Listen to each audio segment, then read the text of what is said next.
பரமத்தி வேலூர் அருகே காவிரி ஆற்றில் நடைபெற்று வரும் கதவணை அமைக்கும் பணிகளை விரைந்து முடிக்க வேண்டும் என விவசாயிகள் கோரிக்கை விடுத்துள்ளனர். நாமக்கல் மாவட்டம் அனிச்சம்பாளையம் காவிரி ஆற்றில் கரூர் புகலூர் இடையே 0.8 டிஎம்சி தண்ணீர் தேங்கும் வகையில் 406 கோடியே 50 லட்சம் ரூபாய் மதிப்பில் 73 ஷட்டர்களுடன் கதவணை அமைக்கும் திட்டத்திற்கு மத்திய அரசு நிதி ஒதுக்கியது.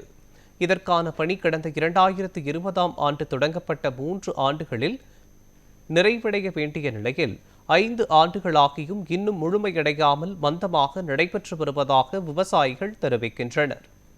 இதனால் நாமக்கல் மற்றும் கரூர் மாவட்டங்களில் சுமார் 4000 ஏக்கர் விவசாய நிலங்கள் பாசன வசதியின்றி பாதிக்கப்பட்டுள்ளதாக விவசாயிகள் தெரிவித்துள்ளனர்.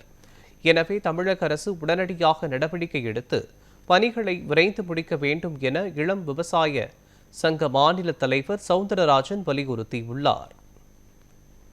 நாமக்கல் மாவட்டம் அனிச்சம்பாளையம் கரூர் மாவட்டம் புகலூருக்கு இடையே காவிரி ஆற்றின் குறுக்கே கதவணை கட்டும் திட்டத்தை மாண்புமிகு மத்திய அமைச்சர் அமித்ஷா அவர்கள் காணொலி வாயிலாக தொடங்கி வைத்தார்.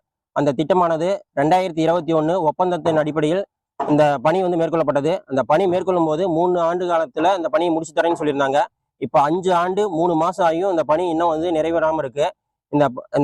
இந்த கதவணை உடனடியாக எங்களுக்கு திறந்து வைக்கணும்னு சொல்லி நாங்கள் கேட்குறோம். இந்த கதவணையை உடனடியாக கொண்டு வரனால 0.8 டிஎம்சி தண்ணியை நம்ம சேகரிக்க முடியும். அதனால இந்த கிணறுகள் குட்டைகள் நீர்மட்டம் உயரும். இந்த பகுதியில் உள்ள நீர்வளம் அதிகரிக்கும். அது மட்டும் இல்லாமல் ஒரு 4000 ஏக்கர் பாசன வசதி பெறுங்கிறது எங்கள் இளம் விவசாயிகள் சங்கத்தோட கோரிக்கையாக நாங்கள் இன்னைக்கு மாண்புமிகு முதலமைச்சர் அவர்களுக்கு வலியுறுத்தி கேட்டுக்கிறோம்.